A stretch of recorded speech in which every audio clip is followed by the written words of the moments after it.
नमस्कार.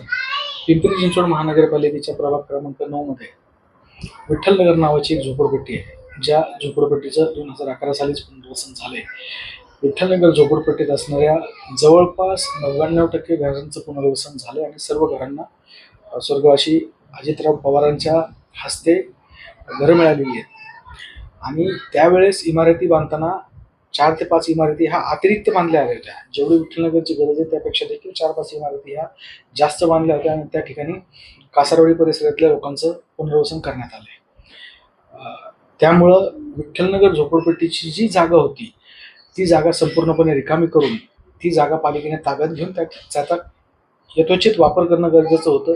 तिथं उद्यान करणं किंवा अग्निशामक विभागासाठी जी काही जागा प्रस्तावित होती ती करणं गरजेचं होतं. ते झालं नाही. राजकीय पुढाऱ्यांनी त्या ठिकाणी उत्तर प्रदेश, बिहार आणि बांगलादेशमधील लोकांना बसवली का? तर त्यांना फक्त त्यांची मताची आकडेवारी वाढवायची होती.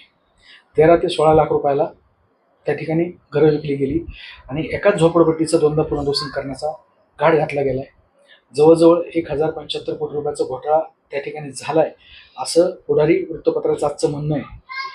आणि हे गेल्या कित्येक दिवसापासून मी पिंपरी चिंचवड महानगरपालिकेच्या आयुक्ताला सांगतोय, SRAच्या अधिकाऱ्याला सांगतोय, स्वर्गवासी अजितराव पवार यांना जनसंवाद सभेत जाऊन सांगितलंय.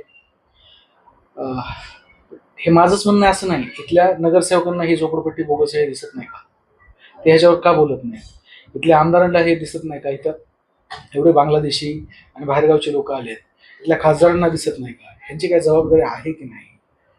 म्हणजे पिंपरी चिंचवड शहराचा सामाजिक समतोल बिघडवण्याचा हा प्रकार आहे. या ठिकाणी दळणवळण, पाणी पुरवठा, मलनिसारण व्यवस्था ह्या सगळ्याच गोष्टींवर ताण येणार आहे. आधी शहराचा आकार आवाच्या सवा वाढत चाललाय.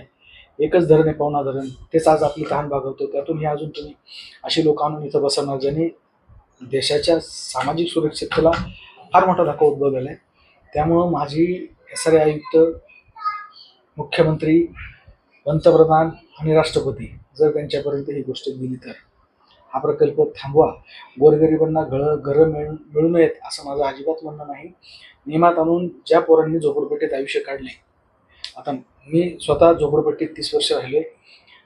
माझ्याबरोबरच्या पोरांना तुम्ही घरं द्या, जरी आमचा त्यावेळेस फोटोपास नसेल तरी देखील. म्हणजे एक आईवडील आणि त्यांच्या 2 मुलाला कमीत कमी तुम्ही घरं दिली पाहिजेत या मताचा मी. पण बांगलादेश, UP, बिहार आणि ज्यांना मराठीचा मग कळत नाही अशा लोकांना घरं देऊ नका, परिसराचा सामाजिक समतोल बिघडू नका आणि हा प्रकल्प थांबवा. जी लोक दोषी आहेत, अधिकारी असतील, राजकीय पुढारी असतील आणि दोषी लाभार्थी असतील, याच्यावर तात्काळ गुन्हे दाखल करा आणि जनतेच्या कष्टाचे हजारो कोटी रुपये वाचवा एवढी कळकळीची विनंती आहे. धन्यवाद.